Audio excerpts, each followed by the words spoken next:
Teleamazonas presenta 24 horas con Carlos Sacoto. Amigos de todo el país, muy buenas noches y bienvenidos a la emisión estelar de 24 horas en este sábado 6 de enero de 2024. Siempre un gusto acompañarlos.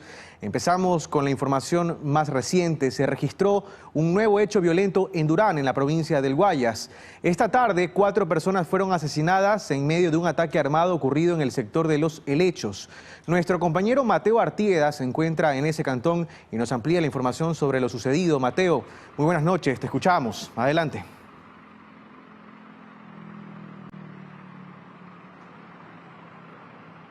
Así es, Carlos, amigos de 24 horas, buenas noches.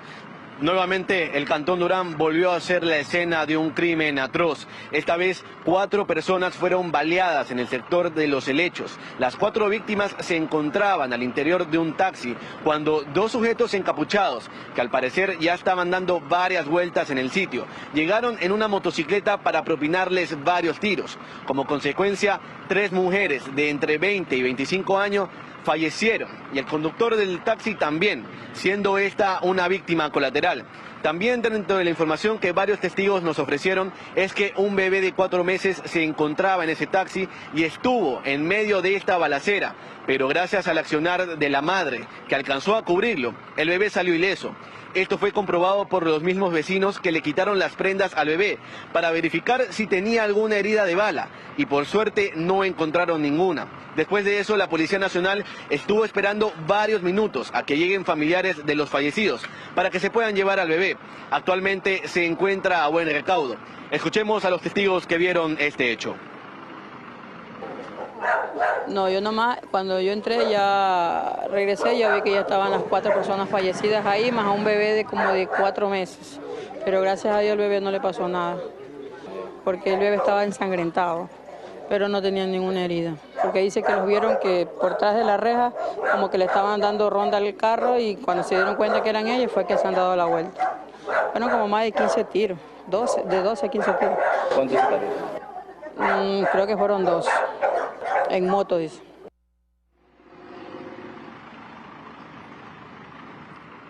Si bien es cierto que en Guayaquil se concentra el mayor número de muertes en lo que va del año, siendo esta cifra de 1.867 asesinados y una tasa de 67,9% de homicidios por cada 100.000 habitantes, el Cantón Durán no se queda atrás. De hecho, se pelea el top 10 de ciudades más violentas del mundo. Hasta noviembre del año pasado se registraron 257 muertes violentas y una tasa de 84,5% de homicidios por cada 100.000 habitantes. Todo esto tiene una explicación, pues en Durán la violencia se disparó tras los enfrentamientos por el control del cantón entre las bandas criminales, que rompieron a fines de junio del año pasado un acuerdo de no agresión, según el diagnóstico policial. Esta es la información, Carlos y amigos de 24 horas, que les podemos contar a esta hora desde el Cantón Durán. Esperamos el pronunciamiento, por supuesto, de las autoridades sobre este lamentable hecho. Ustedes tienen más información, compañeros. Buenas tardes, buenas noches. Gracias, Mateo. Muy buenas noches. Estaremos pendientes de ese pronunciamiento de las autoridades. Las cifras hablan por sí solas de lo que ocurre en Durán. Y seguimos con más información. Un policía fue baleado por sicarios que lo interceptaron en el sur de Guayaquil. El uniformado se encuentra en una casa de salud con pronóstico reservado. El sur de Guayaquil fue el escenario para un nuevo atentado en contra de un miembro de la Policía Nacional. En esta ocasión, el uniformado salía de su turno y se dirigía a casa, cuando de pronto fue interceptado por varios delincuentes a bordo de un auto, que le dispararon en varias ocasiones. Así lo dio a conocer el comandante de la Zona 8, Víctor Herrera. El servidor policial salía del servicio, en ese momento fue interceptado por un vehículo, tenemos identificado el vehículo, las placas, estábamos haciendo el levantamiento y esperamos en la flagrancia de 24 horas dar pronto resultado. Tras el ataque, el policía fue trasladado a un hospital cercano en donde se pudo conocer que recibió 5 disparos, 2 de ellos fueron en la cabeza. Su pronóstico actual es reservado. El servidor policial fue trasladado al hospital, está siendo atendido en emergencias, lastimosamente sufrió 2 heridas a la altura de la cabeza. El personal de la DINASEL está tratando de determinar cuál sería la motivación para que se haya realizado esta tentativa de asesinato. La Policía Nacional espera dar con los delincuentes responsables de este hecho. Le contamos ahora que se registró una balacera en el interior de un centro comercial de Guayaquil. Este hecho dejó una persona herida, quien fue identificada como el padre del ministro de Educación, Daniel Calderón. Estas fueron las imágenes difundidas en redes sociales y muestran cómo la gente se resguardaba en los locales de un centro comercial al norte de Guayaquil ante la alerta de una balacera. En medio del forcejeo, el delincuente disparó y la bala rozó el pecho del afectado. Acto seguido huyó a pie, pero fue detenido en la avenida Francisco de Orellana. Por lo que a la altura de la clínica La Unión se logra la aprehensión de este ciudadano, logrando encontrarle en sus pertenencias un arma de fuego con sus respectivos cartuchos. Horas después, la Policía Nacional pudo revelar más información sobre este hecho violento. Y es que la persona que fue herida es el padre del actual ministro de Educación, Daniel Calderón. Efectivamente, la víctima responde a los nombres de Víctor Calderón, el mismo que fue atendido fue llevado hacia el hospital del IES del sector Los Ceibos con una lesión a la altura del tórax del lado izquierdo producido por un arma de fuego aparentemente traumática. El señor se encuentra estable y según las últimas informaciones se encuentra también ya dado de alta. Varias personas observaron este hecho y contaron lo que vivieron en ese momento de tensión. Salieron corriendo, todos los que estaban adentro del centro comercial salieron, todos los que estaban adentro salieron. El señor quiso esconderse dentro del centro comercial y en la puerta le dispararon con la revolver. Este suceso se suma al del 1 de enero, en donde varios ladrones ingresaron de la misma manera a un centro comercial en el sector de La Aurora, dejando como víctima un guardia asesinado. La Policía Nacional capturó a 3 delincuentes que extorsionaban a los moradores del distrito Modelo en el norte de Guayaquil. En otro caso, 7 personas fueron sentenciadas por participar en atentados terroristas en el Cantón Durán. La noche de este viernes, la unidad de antisecuestros de la Policía Nacional ejecutó un operativo de inteligencia en el distrito Modelo que permitió la captura de 3 extorsionadores. Esto se dio luego de que varios ciudadanos denunciaran que eran víctimas de las amenazas de estos sujetos. Uno de los implicados es menor de edad. Producto de esos allanamientos, el eje investigativo logró la detención de 3 ciudadanos ecuatorianos. Esos 3 ciudadanos ecuatorianos no tienen antecedentes, sin embargo, dentro de las evidencias fueron halladas un arma de fuego, cartucho y droga y sustancias sujetas a fiscalización. El comandante informó que durante el operativo los supuestos antisociales dispararon en contra de los policías, que lograron repeler el ataque y detuvieron a los 3 implicados. Hubo un enfrentamiento con armas de fuego. Producto de estos enfrentamientos tuvimos que lamentar las heridas a un servidor policial. Este servidor policial fue trasladado al hospital de la Policía Nacional y el día de ayer ya fue dado el alta. Por otra parte, las autoridades también informaron sobre la sentencia de 7 personas que habrían estado involucradas en actos terroristas en el Cantón Durán. La gran mayoría de ellos recibieron hasta 10 años de prisión. El ciudadano Miguel Zambrano Solís, alias Miguelón, se declaró culpable de los hechos realizados y este ciudadano fue sentenciado con la pena privativa de la libertad de 13 años. Los involucrados cumplirán su pena en la penitenciaría del Litoral. Y escuche esto, en la parroquia Pascuales, en Guayaquil, un bus urbano fue incendiado. Quienes presenciaron el hecho publicaron estos videos en redes sociales. En ellos se observa cómo quedó su interior completamente destruido. Esto ocurrió en horas de la noche y según reportes preliminares se trataría de un caso de extorsión. Aún se espera el pronunciamiento de las autoridades en torno a este caso.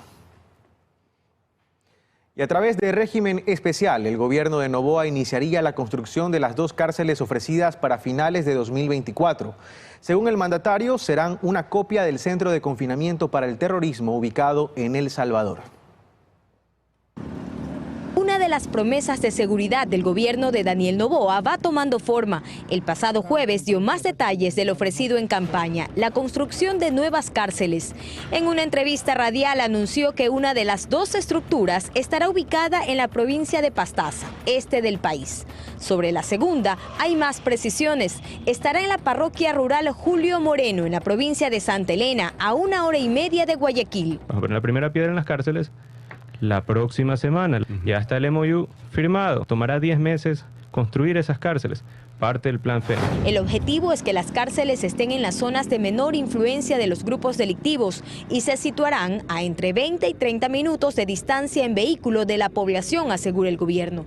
El prefecto de Santa Elena apoya la decisión y aunque asegura hay acceso vial, aún faltan obras en sus alrededores. Como en muchas parroquias del país existen varias necesidades, pero el eje vial principal nosotros lo hemos construido y está en este momento expedito, con puentes, con soluciones hidráulicas. Para Juan Aguirre, experto en compras públicas, la construcción de estos centros en el tiempo autoimpuesto será desafiante. O sea, tendría que ponerse un número de maquinaria suficiente, un número de personal técnico suficiente que dirija las obras para hacerlo. Pero claro, todo eso, el plazo de ejecución de una obra forma parte también de los estudios. Según el gobierno, las cárceles que se construirán en los próximos meses serán una copia de la megacárcel de El Salvador, llamada Centro de Confinamiento para el Terrorismo. Ahí, en cada celda de unos 100 metros cuadrados, conviven de 60 a 75 reclusos.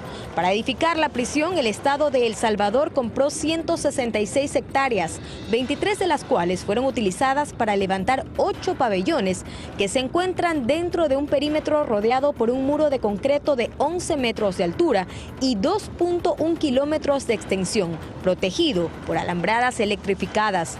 El penal cuenta con comedores, salas de descanso y gimnasio, pero solo para uso de los guardias. También hay celdas de castigo oscuras, sin ventanas, para sancionar a reos de mala conducta.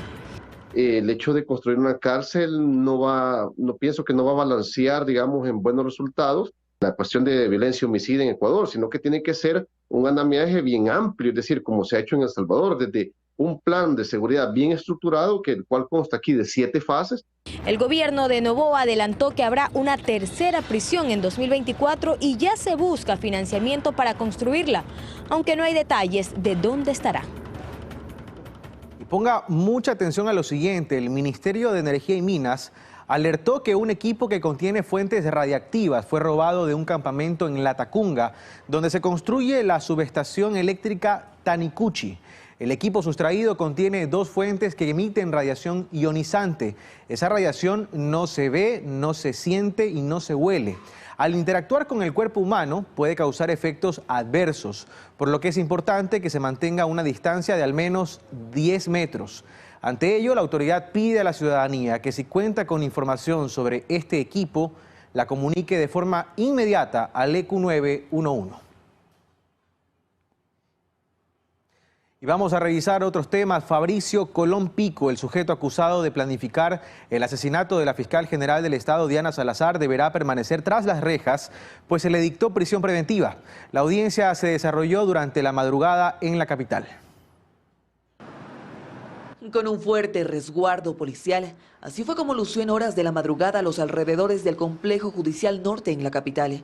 Y es que tras la detención de Fabricio Colón Pico, una jueza especializada en delitos de corrupción y crimen organizado determinó la orden de prisión preventiva y el inicio de una instrucción fiscal en su contra por el delito de secuestro ocurrido en contra de un ciudadano. Según lo informado por la Fiscalía General del Estado, este hecho se habría registrado el pasado 10 de julio del 2023 en el sector de la Ferroviaria al sur de Quito. La víctima habría permanecido en cautiverio por 2 días y posterior habría sido liberado por los propios captores.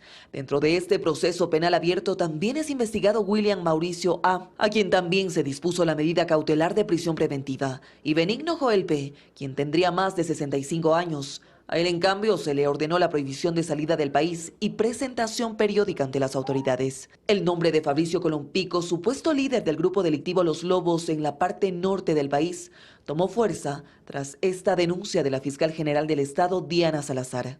La semana pasada, uno de mis chicos lo sacó a Chonillo, socio de Colón Pico, de la cárcel de Riobamba.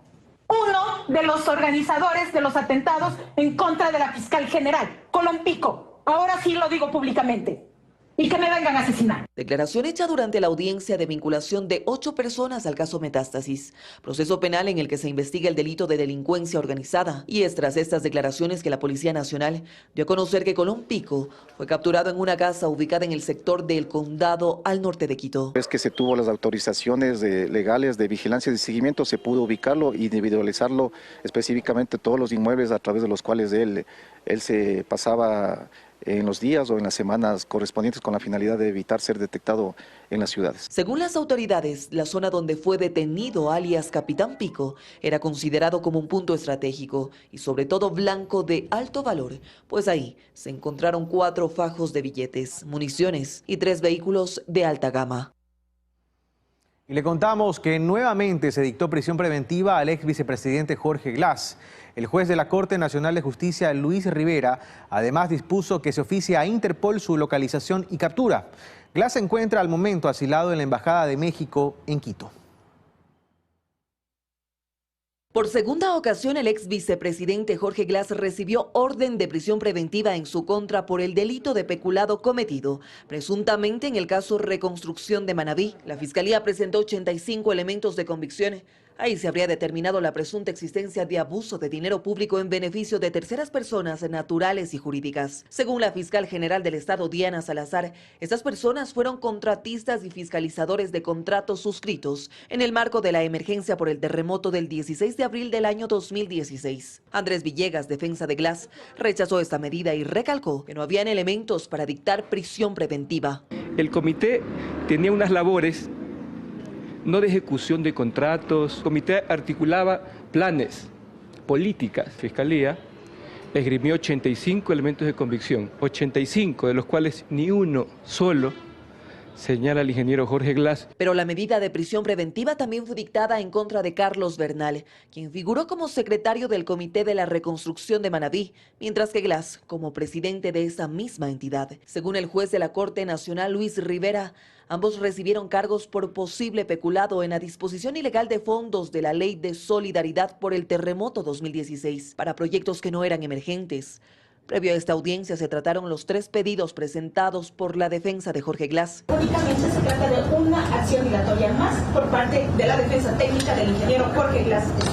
La recusación es un instrumento que tienen las partes cuando hay dudas sobre la imparcialidad del juez. Pero además de los 2 procesados, hay uno más.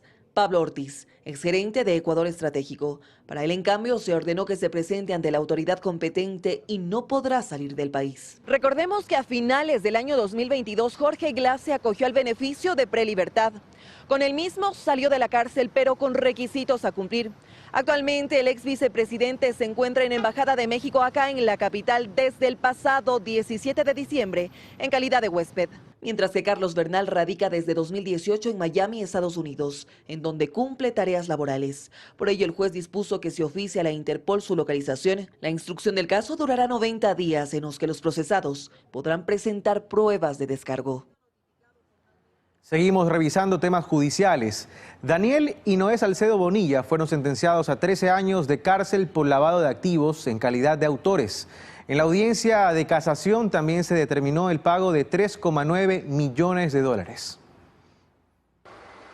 Fue en la audiencia de casación realizada este viernes en la Corte Nacional de Justicia que los jueces Felipe Córdoba, Marco Rodríguez y Byron Guillén sentenciaron a 13 años de cárcel a Daniel y Noé Salcedo Bonilla como autores de lavado de activos. Los magistrados también ordenaron que los bienes de los hermanos Salcedo sean confiscados y sus empresas liquidadas y disueltas. Además, deberán pagar $3,9 millones correspondientes al doble del monto lavado y otro rubro de $1,9 millones por concepto de reparación integral. Daniel Salcedo y su hermano ya habían sido procesados por lavado de activos. El 9 de junio del 2020, Noé Salcedo fue detenido cuando intentaba cruzar la frontera con Perú, portando entre sus pertenencias más de $40,000 en efectivo, cuya procedencia no pudo justificar. Un día antes, Daniel Salcedo sufrió un accidente aéreo cuando la avioneta en la que se transportaba cayó en Tumbes. Él huía del país tras hacerse pública la trama de corrupción en la venta de insumos médicos con sobreprecio durante la pandemia de COVID-19.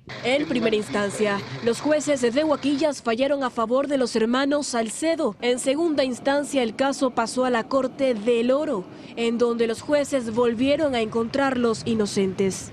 Daniel Salcedo también es procesado por peculado, fraude procesal, delincuencia organizada e ingresos de artículos prohibidos a la cárcel. Pero en diciembre del 2022 fue liberado por un juez de Manabí.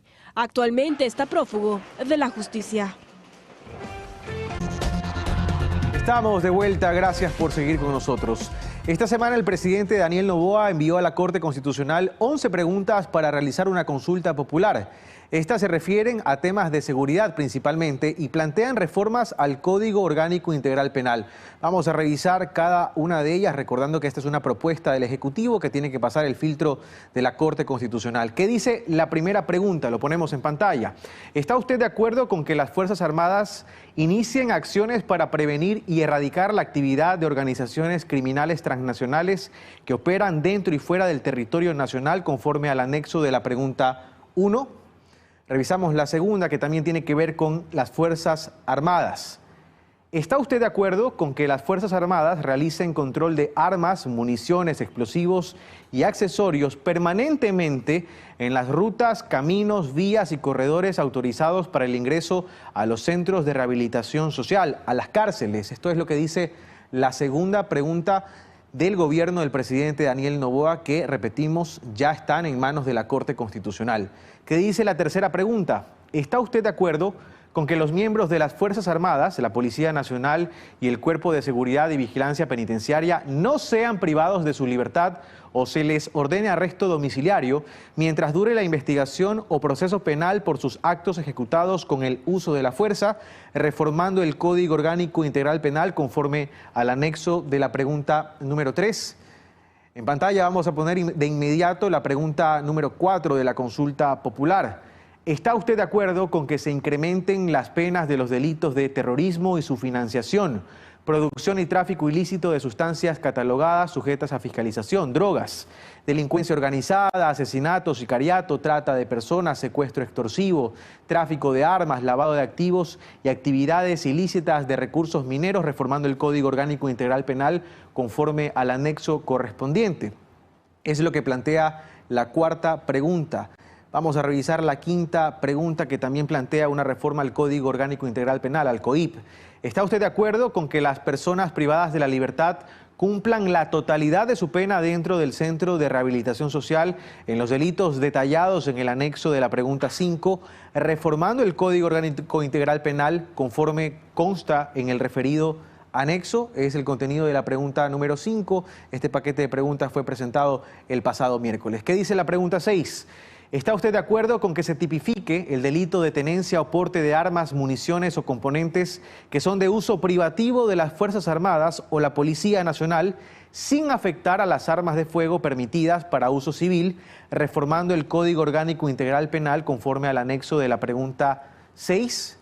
Revisamos la pregunta 7, que también tiene que ver con armas y su uso. ¿Está usted de acuerdo? Le consulta el Gobierno Nacional por ahora. Recordemos que esto tiene que pasar el filtro de la Corte Constitucional.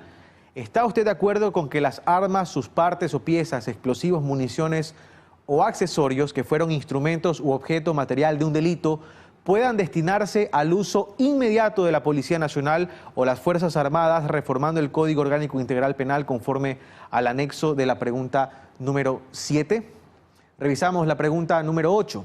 ¿Está usted de acuerdo con que se evalúe a las servidoras y los servidores de la función judicial, incluyendo una auditoría a sus declaraciones patrimoniales conforme el anexo de la pregunta 8?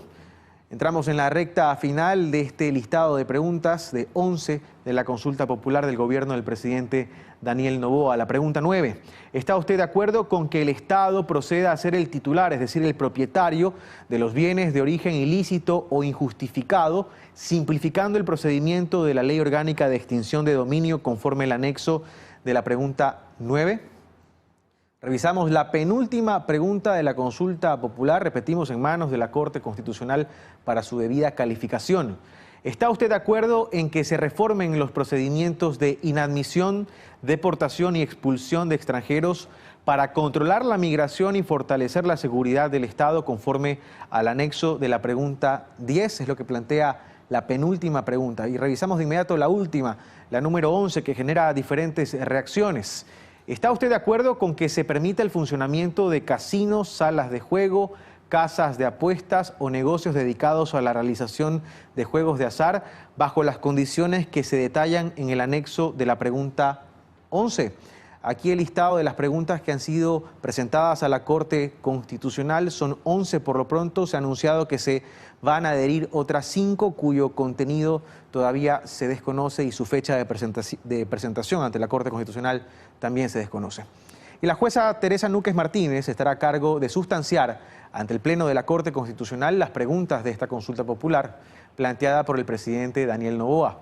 El sorteo se cumplió el mismo día que el Ejecutivo envió las preguntas a la Corte Constitucional para su revisión. La Corte tiene 20 días para abocar conocimiento sobre este tema. Y las preguntas planteadas por el Ejecutivo continúan generando reacciones, lo decíamos. Un especialista criminólogo y un excomandante de la Armada Nacional consideran, por ejemplo, que la pregunta 1 es innecesaria, ya que en el país los militares ya están habilitados para involucrarse en temas de seguridad interna.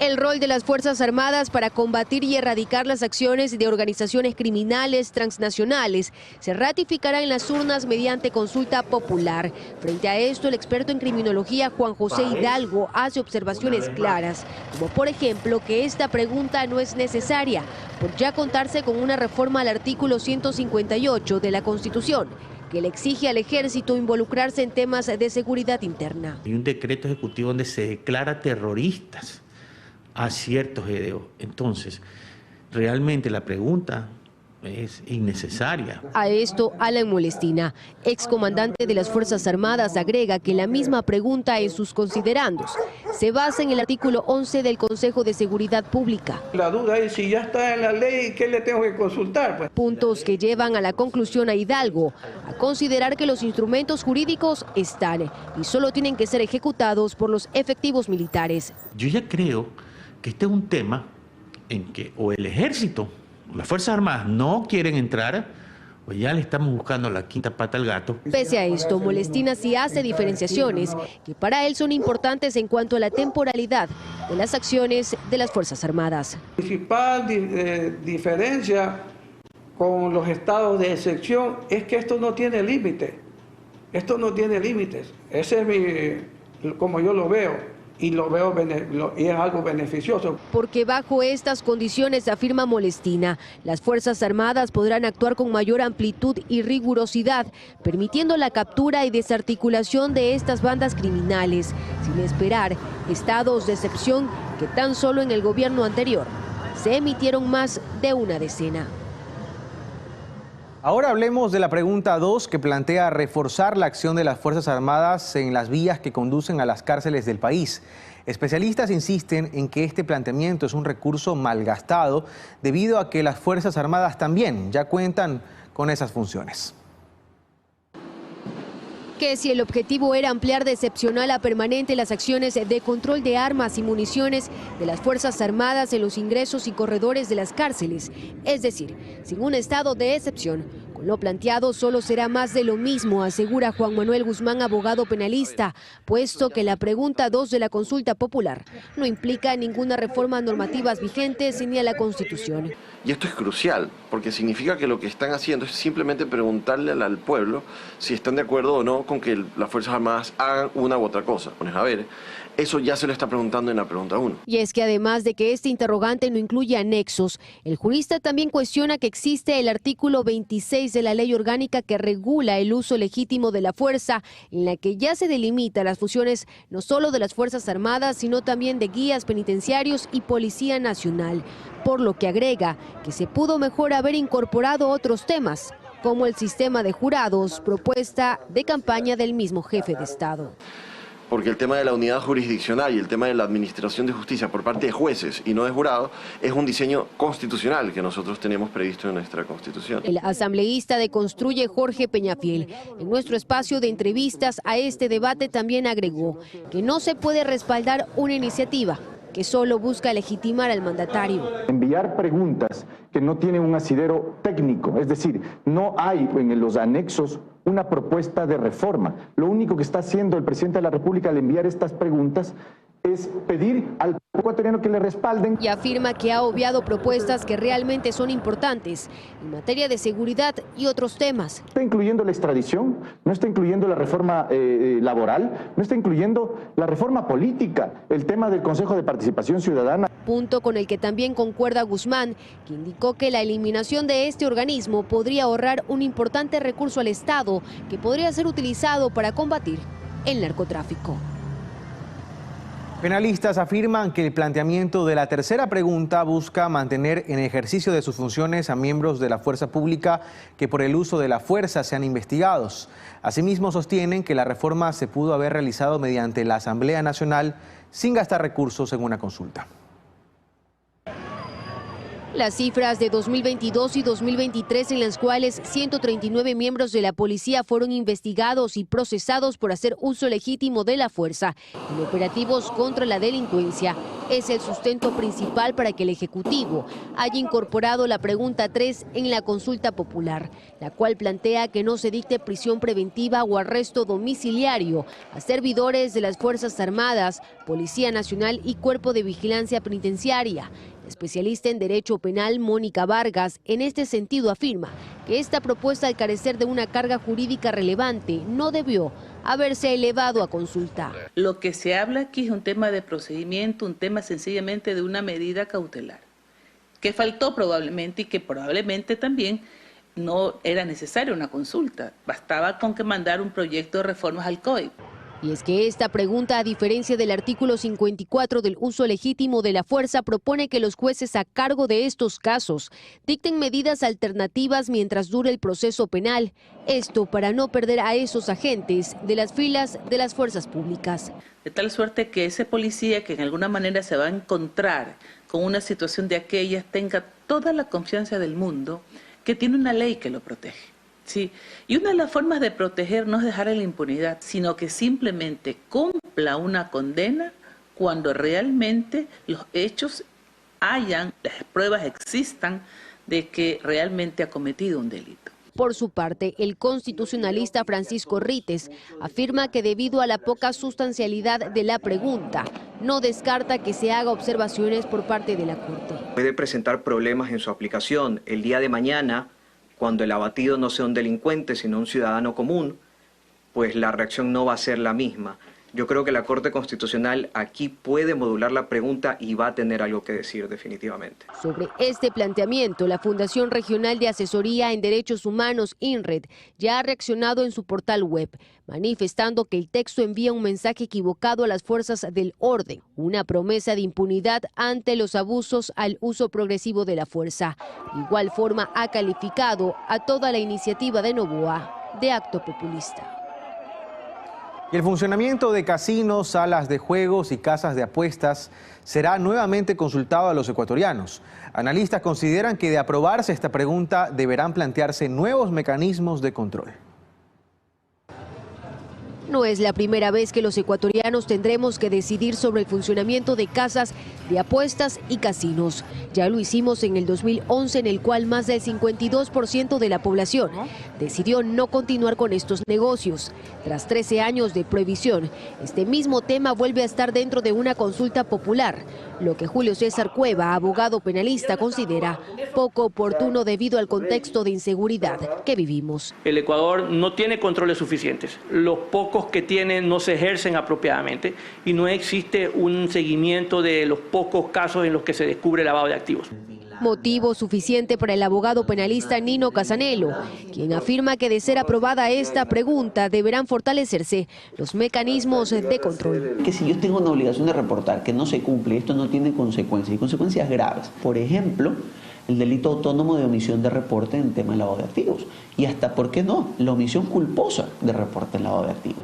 Otra vía que deberá ser regulada será la tributaria, recalca Cueva. La tributaria es básicamente tener un control apropiado de cuánto está generando estas personas y van a tener que tener los mecanismos para saber cuánto está ingresando y cuánto es lo que hay que tributar. Casanelo también insiste en las reformas que deberán hacerse para que este negocio pueda retomarse en el país. Una de estas, por ejemplo, en materia penal.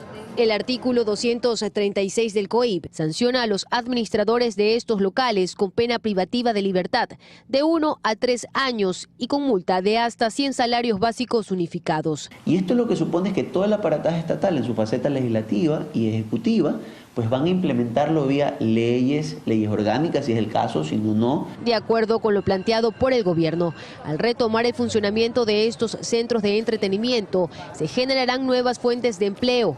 A su vez, se desmantelará operaciones clandestinas que en estos momentos se realizan por parte de empresas que no se encuentran domiciliadas en el Ecuador. Revisamos otros temas. Una vez aceptada la renuncia de Wilman Terán a la presidencia del Consejo de la Judicatura, la función judicial declara vacante este cargo y se alista la terna. La misma deberá ser enviada en los próximos días por la Corte Nacional de Justicia. Especialistas detallan el proceso y plazos que se deben seguir para ocupar esta vacante. Tras los escándalos de los casos Metástasis e Independencia Judicial que obligaron a Wilman Terán a renunciar al Consejo de la Judicatura, la función judicial declaró oficialmente vacante el cargo de la presidencia de esta entidad. Álvaro Román, suplente de Terán, está temporalmente en el cargo. Sin embargo, este deberá ser ocupado por una persona que sea designada a través de una terna enviada por la Corte Nacional de Justicia a través del Consejo de Participación Ciudadana. Proceso que puede tardar alrededor de 40 días, explica el constitucionalista Esteban Polo. Primero se establecerá y se nombrará una comisión técnica de 5 integrantes a efectos de revisar el cumplimiento de los requisitos e inhabilidades de los postulantes. Una vez que se revisan estos requisitos, el Pleno del Consejo de Participación Ciudadana aprobará el informe de validación de quienes han superado esta primera etapa y posteriormente se conformará ahora en cambio una comisión o una veeduría ciudadana. Pero esta renuncia no es la única ausencia que enfrenta el Consejo de la Judicatura, ya que otros 2 vocales también están ausentes debido a procesos penales en su contra. Juan José Morillo y Maribel Barreno también dejaron el cargo. Panorama al que se suma el vocal Javier Muñoz, quien al igual que Terán, se encuentra cumpliendo prisión preventiva por el caso Independencia Judicial. El constitucionalista Esteban Ron aclara que el proceso para reemplazar su cargo es más sencillo. Que la doctora Goyes, que es la suplente de Muñoz, sea principalizada de manera perenne, porque la doctora Goyes en este momento está con una principalización temporal.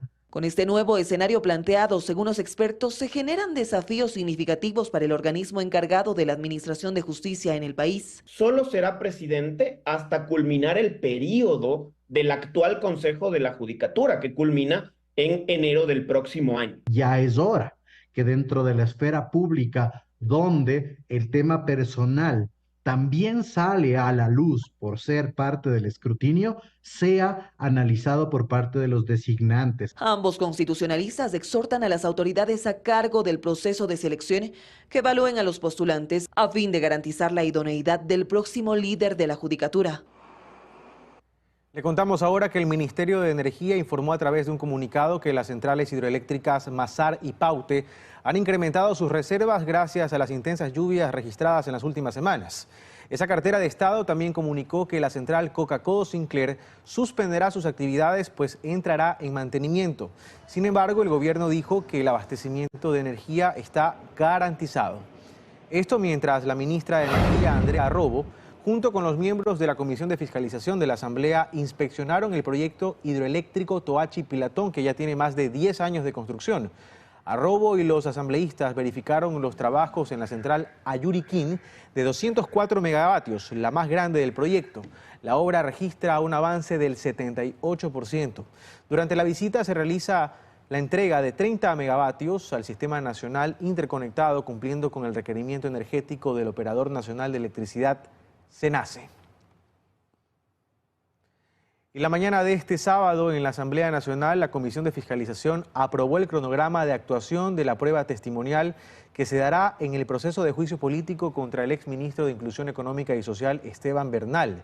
El exfuncionario es acusado de ser responsable de una supuesta suspensión y retiro del bono de desarrollo humano a grupos de atención prioritaria en la zona de Intac, en la provincia de Imbabura, durante los meses de agosto y septiembre de 2022. Esteban Bernal estuvo citado a esta sesión, sin embargo, no asistió. El día miércoles creo que va a ser un día muy importante porque el día miércoles tendremos ya las pruebas testimoniales, es decir, tendremos acá al exministro, tendremos a la ministra, tendremos a varios testimonios relacionados directamente con este caso. Creo que va a ser la parte más importante del juicio y de ahí en adelante evaluar esos temas. Son aproximadamente 870 personas a quienes se les retiró este bono que era fundamental para su supervivencia. Pero lo grave, además de negarles el derecho a la atención prioritaria, como lo dice la Constitución, también se les negó el debido proceso. Eso significa que jamás fueron notificadas.